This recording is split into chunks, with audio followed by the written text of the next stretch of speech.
जय श्री कृष्णा। निर्जला एकादशी का व्रत ज्येष्ठ माह के शुक्ल पक्ष की एकादशी तिथि को रखा जाता है। हिंदू धर्म में इस एकादशी का बड़ा ही धार्मिक महत्व है। यह व्रत भगवान विष्णु की आराधना को समर्पित है। इस एकादशी का व्रत करके श्रद्धा व सामर्थ्य के अनुसार मनुष्य को दान भी करना चाहिए। इस दिन विधि पूर्वक जल कलश का दान करके पूरे वर्ष की एकादशी का फल मिलता है। इस प्रकार से जो इस पवित्र एकादशी का व्रत करता है वह समस्त पापों से मुक्त हो जाता है।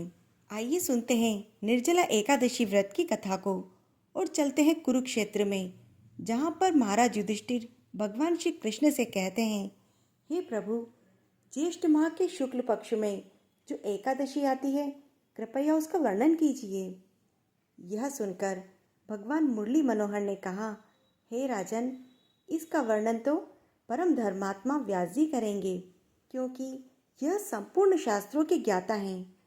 तब वेदव्यास जी कहने लगे, कृष्ण पक्ष और शुक्ल पक्ष दोनों पक्षों की एकादशी में अन्न खाना वर्जित होता है और द्वादशी के दिन स्नान करके पवित्र होकर फूलों से भगवान केशव की पूजा करें और फिर नित्य कर्म समाप्त होने के पश्चात ब्राह्मण को भोजन देकर अंत में स्वयं भोजन करें। यह सब सुनकर भीमसेन ने कहा, हे पितामह, भ्राता युधिष्ठिर, माता कुंती, द्रौपदी, अर्जुन, नकुल और सहदेव आदि सभी एकादशी के दिन व्रत करते हैं और मुझसे भी अन्न खाने को मना करते हैं।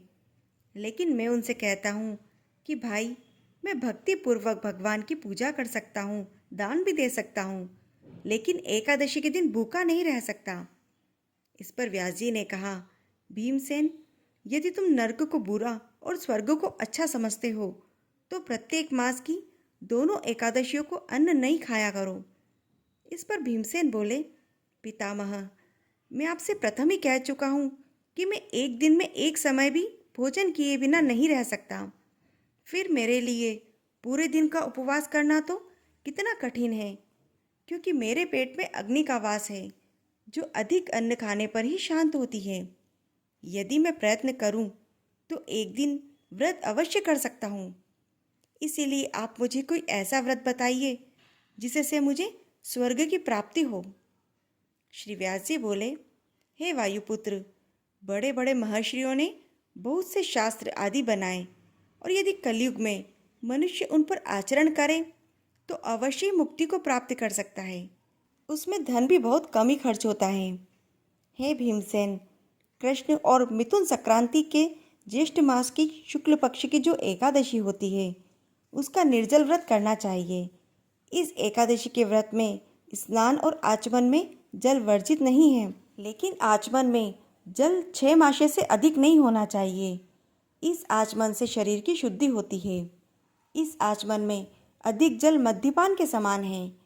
इस दिन भोजन भी नहीं करना चाहिए, क्योंकि सूर्योदय में भोजन करने से व्रत नष्ट हो जाता है। यदि सूर्योदय से सूर्यास्त तक मनुष्य जलपान न करे तो उसे 12 एकादशी के फल की प्राप्ति होती है। द्वादशी के दिन सूर्य उदय से पहले ही उठना चाहिए।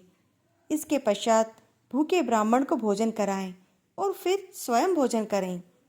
इसका फल 1 वर्ष की संपूर्ण एकादशी के फल के बराबर है। हे भीमसेन, स्वयं भगवान ने मुझसे कहा था कि इस एकादशी का पुण्य समस्त तीर्थों के बराबर है। एक दिन निर्जल रहने से मनुष्य पापों से मुक्त हो जाता है। जो मनुष्य निर्जला एकादशी का व्रत करते हैं उनको मृत्यु के समय भयानक यमदूत नहीं दिखते। उस समय भगवान विष्णु के दूत स्वर्ग से आते हैं और उनको पुष्पक विमान में बिठाकर स्वर्ग ले जाते हैं।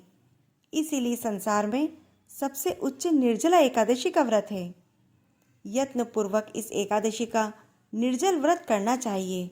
उस दिन ओम नमो भगवते वासुदेव का उच्चारण करें और गो का दान करें।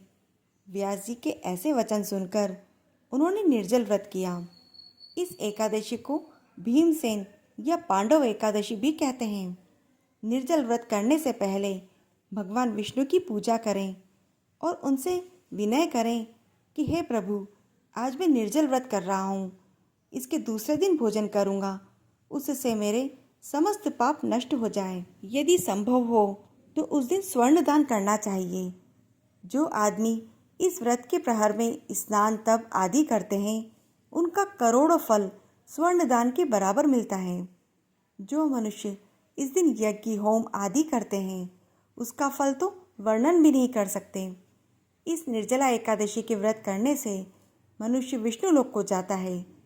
जो मनुष्य इस दिन अन्न खाते हैं, उन्हें चांडाल समझना चाहिए, वह अंत में नरक जाते हैं। ब्रह्म हत्यारे, मद्यपान करने वाले, चोरी करने वाले, गुरु से द्वेष करने वाले और असत्य बोलने वाले इस व्रत को करने से स्वर्ग को जाते हैं।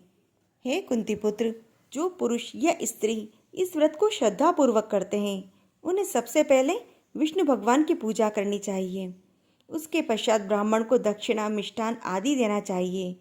निर्जला एकादशी के दिन अन्न, वस्त्र, छत्र, उपहान आदि का दान करें। जो मनुष्य इस कथा को प्रेम से सुनते व पढ़ते हैं, उनको स्वर्ग की प्राप्ति होती है। इसी प्रकार की अन्य कथाओं का आनंद लेने के लिए आप इस चैनल को सब्सक्राइब अवश्य करें और इस कथा को लाइक व शेयर करें। जय श्री कृष्णा।